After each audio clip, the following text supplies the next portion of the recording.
installing a dash cam on a 2022 Mk8 Golf R. For this I chose a Viofo A129 Pro Duo 2-channel, so it's 4K. You got a front and the rear, which is on the hatch. Comes with some electrostatic film, so if you have like window tint on the front or on the back hatch, you won't ruin that when you try to pull these off. As far as I routed it, you see the power here going up into the headliner, and I have it going down to the B pillar, or A pillar, I'm sorry. I have everything kind of extra cable tucked up in here. This is the low voltage cutoff that they provide from Viofo called a HK3 kit. And then I have it going to some fuse taps. And these fuse taps actually are plugged into a spare slot. In the spare slot, there's one leg that has the power bus, basically. The other side doesn't have anything because there's nothing on the car that requires it. On this guy, I had to mount it right side up because it comes in through this leg. And that's going to be for the accessory. For the constant power, it's this guy. Same story, but this time the bus is on the other side, so I had to flip this upside down in order to get that power.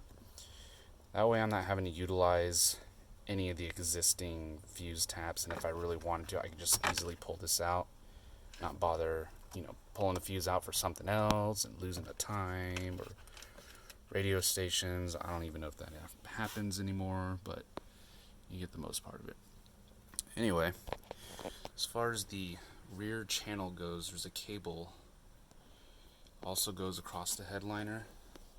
Once it gets to A pillar, now it's going all the way back along the top from the inside, and then it comes up here. I have it going through here, up here, coming over here, and out here. And again, I have the electrostatic film. It's not to ruin my window tint. As far as panels go, this part just pulls straight off. That was easy. These are a pain in the ass. So to get these off, you have to push a screwdriver in here, and it depresses a tab, and you're able to get it out. Good luck trying not to break that tab. Same thing over here. Depress the tab over here. And you can pop this out, and you can fish your wire through.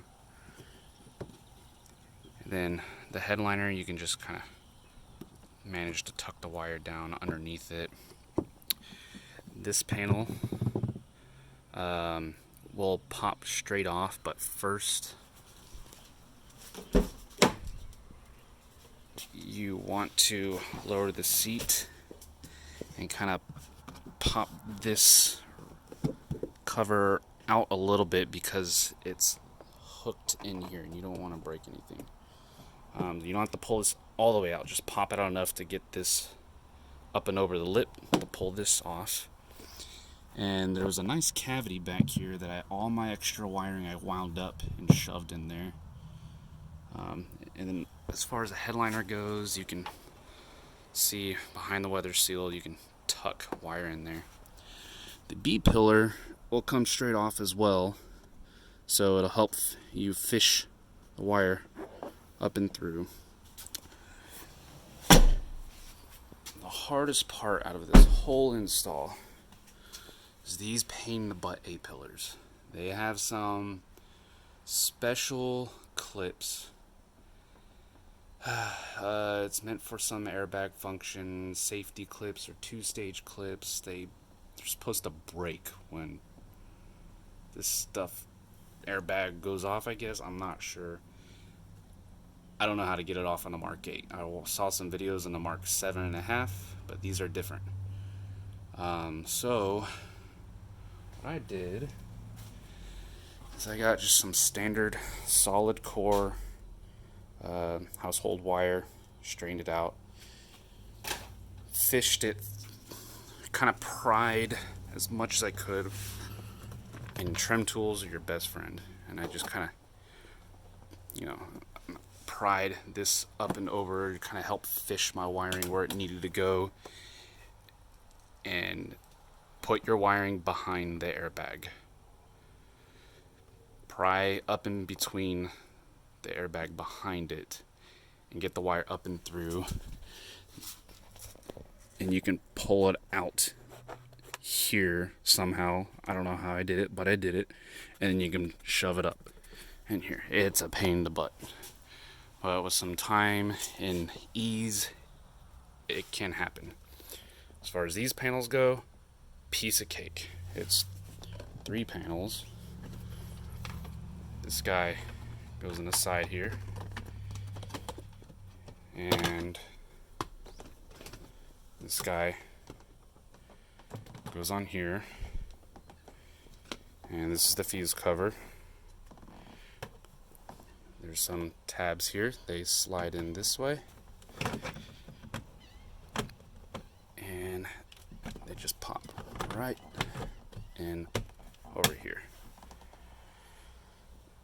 So hopefully this helps. I will try to list these fuse locations to make it a little bit easier in case you guys want to try this out.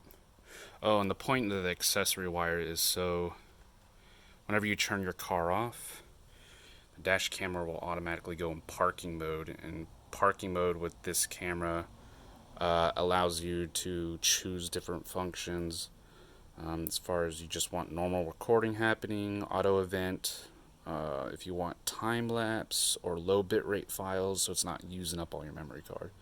It's basically what it does. It turns the camera off in a parking mode, so it's also not using all your battery, I guess. Plus this nifty low voltage cutoff. If your battery does get low, it'll just completely power it down. And it's selectable. You can set what battery voltage you want it to cut off at. So hopefully this helps everyone.